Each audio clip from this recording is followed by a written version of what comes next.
Hello foodies. ఈరోజు వచ్చేసి మనోడు మామ మంచి ఇడ్లీ కూడా తినాలని అనిపిస్తుంది మామ. అంటే మేము ఏం ఆలోచించుకోకుండా అనంతపూర్ బంగారుగిరిలో ఉన్న శ్రీ దుర్గా విలాస్ టిఫిన్ సెంటర్కి అయితే వెళ్ళిపోతున్నాము. ఇది వచ్చేసి ఐరన్ బ్రిడ్జ్. ఇది ఐరన్ బ్రిడ్జ్ నుంచి స్ట్రైట్ ఒకటే రూట్ వెళ్ళిపోవాలా. ఈ స్ట్రైట్ వెళ్తే ఆసార్ వస్తుంది, రైట్ సైడ్ వెళ్తే పవర్ ఆఫీస్ రూట్, ఇది లెఫ్ట్ సైడ్ వెళ్తే ఇది old town market clear route. ఇది వన్ టౌన్ పోలీస్ స్టేషన్ నుంచి స్ట్రైట్ వచ్చేసేయాల. లెఫ్ట్ సైడ్లో ఒక ఆర్చ్ ఉంటుంది పెద్దగా, ఆర్చ్ లోపలికి వెళ్తే ఇది బంగారుగిరి. ఈ బంగారుగిరిలోకి వచ్చేసి ఇంకా ఇది రైట్ సైడ్లో జ్యూస్ షాప్ ఉంటుంది. జ్యూస్ షాప్ పక్కన సందులో తిరిగితే స్టార్టింగ్లో ఇదే దుర్గా విలాస్ టిఫిన్ సెంటర్. ఇది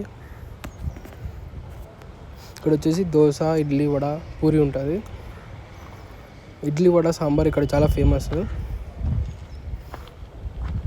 ఆ ఇడ్లీ వడ తినేకొచ్చి మేము ఇక్కడ దోశలు చూసి టైంగా దోశలు కూడా చెప్పేసినాము. ఇక్కడ వచ్చేసి దోశలో కారం పల్లెం వేసిస్తారు, చాలా బాగుంటుంది దోశ కూడా. పూరి కూడా చాలా బాగుంటుంది. చాలా పాత హోటల్ ఇది, బంగారుగిరిలో చాలా ఫేమస్ ఇది. ఇక్కడ దోశతో పాటు కొబ్బరి చట్నీ ఇస్తారు, కొబ్బరి చట్నీ కూడా చాలా బాగుంటుంది.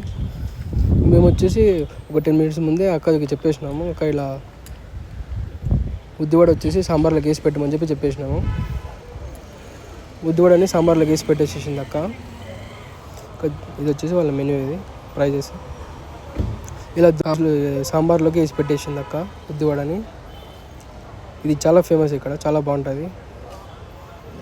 దాంట్లో ఒక ఇడ్లీ వేసుకుని తింటే ఇంకా చాలా బాగుంటుంది. ఇక్కడ సాంబార్, ఇడ్లీ, వడ, కొబ్బరి చట్నీ ఇస్తారు. మనోడు క్లాస్ కదా, మంచి స్పూన్లతో తింటున్నాడు. తెలుసు కదా ఈ వీడియో ఎవరికి షేర్ చేయాలో. మన తిండిపోతే ఫ్రెండ్స్కి షేర్ చేసేసేయండి.